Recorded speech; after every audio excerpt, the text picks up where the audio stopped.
પાણી પુરવઠા મંત્રી કુંવરજીભાઈ બાવળિયાએ બનાસકાંઠામાં પાણી પુરવઠા હસ્તકના સ્થળોની મુલાકાત લીધી।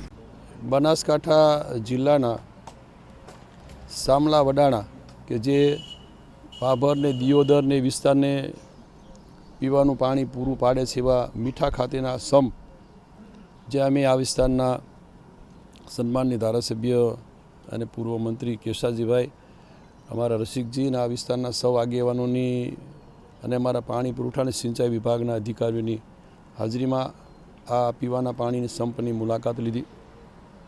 અહીંથી જે નીચેના ગ્રામ્ય વિસ્તારમાં પીવાનું પાણી પૂરું પાડવામાં આવે છે ત્યાં ક્યાંક છેવાડાના કોઈ ગામોમાં કોઈ ટેકનિકલ ખામીને કારણે અમુક ગામોમાં પાણી ઓછું પહોંચે છે અથવા મળતું નથી।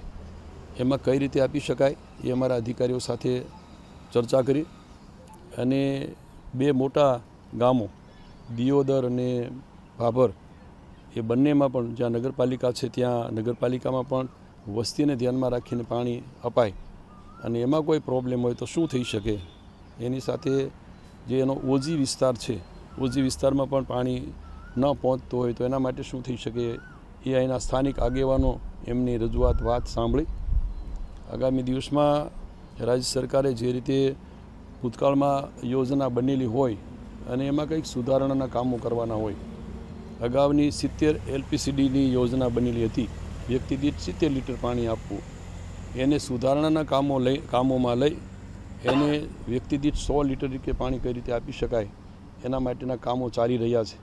આ યોજનાનો પણ અમે મુલાકાત લીધા પછી અમારા અધિકારીઓને 70 લીટરમાંથી 100 લીટરની આ યોજના બનાવવા માટેની આજે સૂચના આપી છે। વહેલી તકે આ યોજના 100 લીટરવાળી બને કે જેથી ભાભર અને દિયોદર અને એના ગ્રામ્ય વિસ્તારોમાં પૂરતું પીવાનું પાણી મળે એ રીતની ટૂંક સમયમાં એની વ્યવસ્થા કરીને જે કંઈ બાકીની પ્રક્રિયા વહીવટી પ્રક્રિયા કરવાની થતી છે કરાવશું।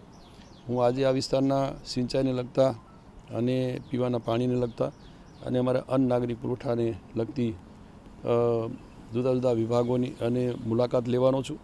અહીંથી મેં સિંચાઈના જે કામો ચાલી રહ્યા છે એમાં પણ ક્યાંય ક્ષતિ હશે, સુધારણાનું કામ કરવાનું હશે, ક્યાંક નવા કામો હશે જે મંજૂર કર્યા છે અથવા ક્યાંક વહીવટી પ્રક્રિયામાં છે એ કામોની પણ અમે મુલાકાત લેવાના છીએ। એ દેશના પ્રધાનમંત્રી આદરણીય નરેન્દ્રભાઈ અને રાજ્યના માનનીય મુખ્યમંત્રી આદરણીય ભૂપેન્દ્રભાઈ આ સરકારે જે રીતે ખેડૂતોની આવક પણ બમણી કઈ રીતે થઈ શકે એ માટે સિંચાઈના કામો માટે અને એમાં અત્યારે સુજલામ સુફલામ જલ અભિયાનના કામો ચાલી રહ્યા છે, કેચ ધ રેન 2.0 એટલે કે અહીંયા પાણી રિચાર્જના કામો ચાલી રહ્યા છે એના માટેની પણ હું મુલાકાત લેવાનો છું। હજુ પણ વિશેષ સિંચાઈના કામો અને પાણીના રિચાર્જના કામો કઈ રીતે થઈ શકે એ માટે પણ અહીંયા અમારા સૌ આ વિસ્તારના પ્રતિનિધિઓને સંગઠનના સૌ હોદ્દેદારોને સાથે રાખીને અમે એને વિશેષ કામો થાય માટેનો પ્રયત્ન કરવાના છીએ। આર્ય કન્યા ગુરુકુળ પોરબંદર 90 એકરમાં ફેલાયેલો વિશાળ ધોરણ 5 થી લઈને 12 સુધીનું ઉચ્ચ ગુણવત્તાયુક્ત શિક્ષણ પ્રદાન કરતું ગુરુકુળ સ્થાનિકની કન્યાઓ માટે KG થી લઈને ધોરણ 12 સુધીના શિક્ષણની સુવિધા। અહીં ગુજરાતી અને અંગ્રેજી માધ્યમો પણ ઉપલબ્ધ છે। ગુરુકુળમાં કોમર્સ અને આર્ટ્સના વિષયોમાં ગ્રેજ્યુએશન સુધીના અભ્યાસક્રમની વ્યવસ્થા પણ છે। અભ્યાસની સાથે સાથે વ્યવસાયિક અભ્યાસક્રમો પણ વિદ્યાર્થીઓને પૂરા પડાઈ રહ્યા છે।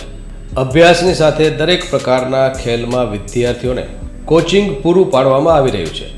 અહીં વિદ્યાર્થીઓને અભ્યાસની સાથે વેદ ધર્મગ્રંથના અભ્યાસ પણ અપાઈ રહ્યા છે જેથી આપણી સંસ્કૃતિ ઉજાગર થઈ શકે। ગુરુકુળમાં અત્યાધુનિક ઢબે શિક્ષણ અપાઈ રહ્યું છે જેથી છાત્રાઓ સમય સાથે તાલ મિલાવી શકે।